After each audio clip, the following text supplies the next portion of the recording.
জাতির পিতা বঙ্গবন্ধু শেখ মুজিবুর রহমান জাতীয় সঙ্গীত বা জাতীয় পতাকা সম্পর্কিত ইন্টারনেটকে নাগরিক অধিকার হিসাবে স্বীকৃতি দেওয়া হয়েছে। তো অনলাইন জুয়া নিষিদ্ধ করা হয়েছে। সাইবার স্পেসে নারী শিশু নির্যাতন এবং যৌন হয়রানিকে শাস্তিযোগ্য অপরাধ হিসেবে স্বীকৃতি দেওয়া হয়েছে। আমাদের আজকে 3টা ল হয়েছে, খুব গুরুত্বপূর্ণ সবগুলাই। প্রথম যেটা হয়েছে সীমানা নির্ধারণ সংক্রান্ত। আপনারা জানেন যে গত ফ্যাসিস্ট সরকারের আমলে ইচ্ছামতো নির্বাচনী এলাকার সীমানা নির্ধারণ করা হয়েছে। এগুলি নিয়ে বিভিন্ন রাজনৈতিক দলের পক্ষ থেকে কমপ্লেইন আছে। এখন আমাদের সীমানা নির্ধারণ সংক্রান্ত যে আইন আছে সেখানে একটা ক্ল্যারিক্যাল মিস্টেকের কারণে এটা নিয়ে নির্বাচন কমিশন কাজ করতে পারছিল না। তো নির্বাচন কমিশন রিকোয়েস্ট করেছে, তারা এই আইনটা প্রপোজ করেছে। এখন আমরা ওই অ্যামেন্ডমেন্টটা করে দিয়েছি। এখন সীমানা পুনর্নির্ধারণ সংক্রান্ত নির্বাচন কমিশনের যে সাংবিধানিক দায়িত্ব আছে সেটা তারা ইচ্ছা করলে এই আইনটা আপনার গেজেট নোটিফিকেশন হওয়ার সাথে সাথে শুরু করে দিতে পারবে। হচ্ছে সাইবার সুরক্ষা আইন নিয়ে আমরা যখন প্রথম দায়িত্ব গ্রহণ করি তখনই আমরা বলেছিলাম আমরা যে আগের যেটা আইন আছে সাইবার সিকিউরিটি অ্যাক্ট সেটা আমরা বাতিল করে আমরা একটা যুগোপযোগী আইন করব।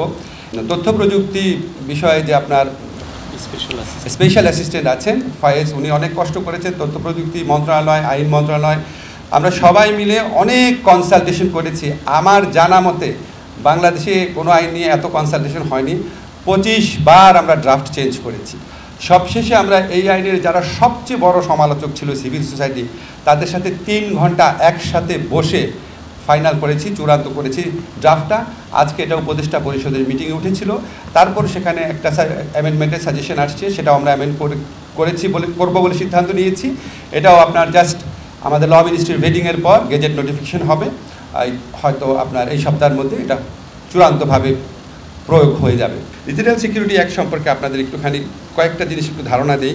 এই প্রস্তাবিত যে অধ্যাদেশ আছে এখানে প্রথমবারের মতো ইন্টারনেটকে নাগরিক অধিকার হিসাবে স্বীকৃতি দেওয়া হয়েছে। দেশে প্রথমবারের মতো অনলাইন জুয়া নিষিদ্ধ করা হয়েছে।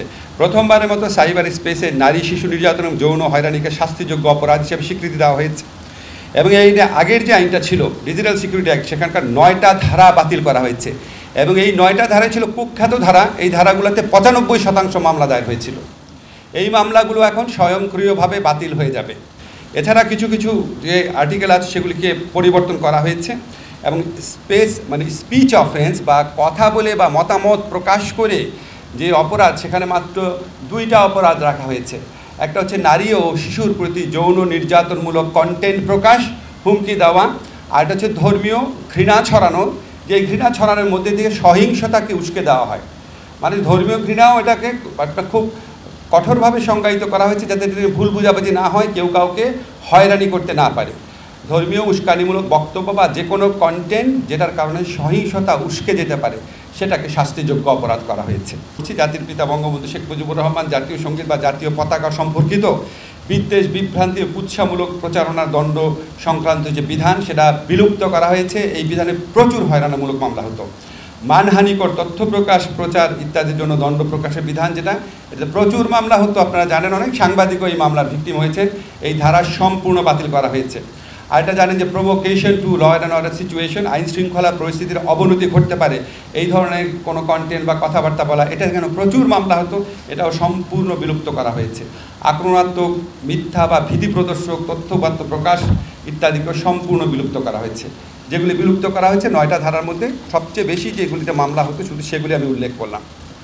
নতুন আইনে আমরা জামিনযোগ্য ধারা করেছি, যেমন সাইবার স্পেসে জালিয়াতির অপরাধ, তারপর হচ্ছে ট্রানজ্যাকশনের অপরাধ, ধর্মীয় বা জাতিগত বিষয়ে সহিংসতা, ঘৃণা বিদ্বেষমূলক তথ্য প্রকাশ, যৌন হয়রানি, ব্ল্যাকমেইলিং, অশ্লীল বিষয়বস্তু প্রকাশ, অর্থাৎ স্পিচ অফেন্স, কথা বলে বা মতামত প্রকাশের মাধ্যমে যে অপরাধগুলো হতো এগুলি সব কিছু জামিনযোগ্য করা হয়েছে।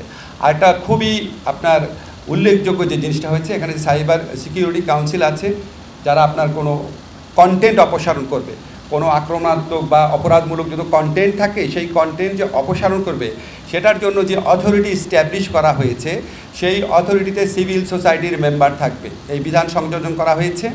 এবং এই অথরিটি কোনো কন্টেন্ট অপসারণ করার পরে, ধরেন কোনো একটা মানবাধিকার প্রতিষ্ঠানের কন্টেন্ট অপসারণ করলো, তখন এটা 24 ঘন্টার মধ্যে আদালতের অনুমতি নিতে হবে। অপসারণ করার পর অনুমতি নিতে হবে, 72 ঘন্টার মধ্যে অনুমতি নিতে হবে।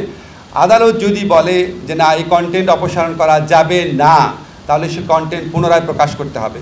আর 72 ঘন্টার মধ্যে যদি আদালত বলে, আদালতে উপস্থাপন করার পর যে না এই কন্টেন্টটা প্রকাশ করা ঠিক হয়েছে, এটা আইনের সাথে সঙ্গতিপূর্ণ, তাহলে সেই কন্টেন্টটা অপসারিত অবস্থায় থাকবে।